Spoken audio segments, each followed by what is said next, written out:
Salut mes fans, comment ça va? Alors il faut toujours motiver pour apprendre le français parce que la motivation c'est le plus important.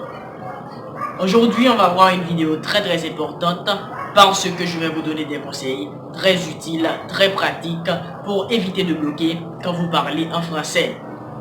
Chaque personne qui apprend une langue étrangère a toujours ce désir profond qui est de savoir parler bien la langue sans être stressé, sans être bloqué et sans avoir des interruptions. De façon en fait tout à fait fluide et naturelle. Le problème c'est que quand ça nous arrive, on pense qu'il nous manque du vocabulaire, qu'on n'est pas doué, qu'on n'a pas assez travaillé. Et ça vient de ce que l'école ou le système éducatif nous dit. Par exemple, après plus de listes de vocabulaire et après tu n'arrives pas à parler. Lorsque tu parles à quelqu'un, tu bloques en communiquant. Subséquemment, on va te dire que c'est parce que tu n'as pas assez travaillé, tu n'as pas appris vraiment, tu n'as pas fait assez d'exercices de grammaire. Donc ça, ce sont les fausses solutions qu'on nous propose et qu'on nous rabâche pour ne plus être bloqué. Et à mon avis, ce conseil-là n'est pas trop efficace parce que le problème, il est ailleurs. On ne bloque pas parce qu'il nous manque du vocabulaire ou de la grammaire. On bloque parce qu'on a un problème de stress, un problème d'émotion, parce qu'on a vraiment peur d'être jugé par les autres. C'est ça qui nous bloque, c'est ça qui nous stresse. D'ailleurs, quand il nous manque un mot de vocabulaire dans notre langue maternelle, ce qui arrive parfois, on ne se bloque pas, on ne s'arrête pas, on ne se dit pas « Ah, j'ai oublié le mot, je ne parle plus ». Comme c'est notre langue maternelle, qu'on n'est pas stressé, on trouve un moyen de présenter notre propos différemment. Donc ça prouve bien à mon sens que le fait d'être bloqué, ce n'est pas un problème de vocabulaire. C'est vraiment un problème de la gestion de ses émotions. Et vous aurez compris ça en parlant quotidiennement. Et aussi vous aurez gagné. Dites-vous bien, on ne bloque pas à cause d'un problème de vocabulaire, mais à cause d'un problème de stress. Ça, je le répète, parce que c'est très important. Alors que peut-on faire pour ne plus être bloqué quand on parle ou quand on communique dans une langue étrangère? La première chose que je vous recommande de faire, c'est de ne pas parler trop vite. C'est souvent notre fausse solution.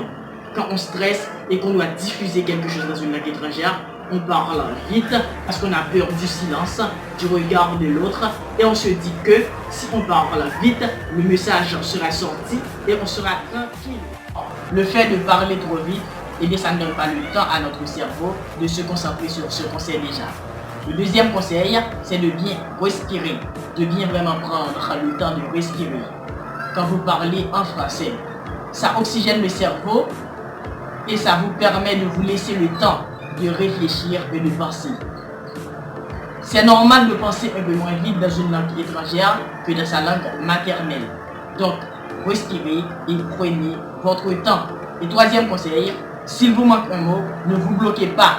Prenez ça comme un jeu, comme un challenge pour exprimer votre idée d'une autre manière. Ça peut être avec d'autres mots, ça peut être avec un dessin, avec des gestes, voire même en utilisant une autre langue. Donc, ne vous bloquez pas s'il vous manque un mot, prenez ça comme un jeu et essayez d'expliquer différemment. Comme vous le faites encore une fois dans votre langue maternelle, par contre, il n'y a pas de magie. Ce n'est pas en appliquant uniquement ces trois conseils que vous allez pouvoir parler le français de claquement de doigts. Alors, il va falloir apprendre du vocabulaire. Il va falloir travailler beaucoup, faire beaucoup de recherches.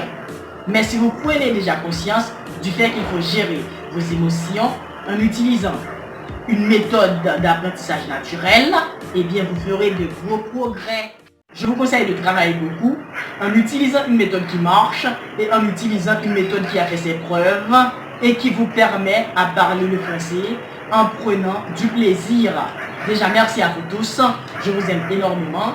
Abonnez-vous à la chaîne YouTube, partagez la vidéo, faire des commentaires, likez et puis on se voit bientôt dans une prochaine vidéo. Merci, que Dieu vous bénisse. À la prochaine.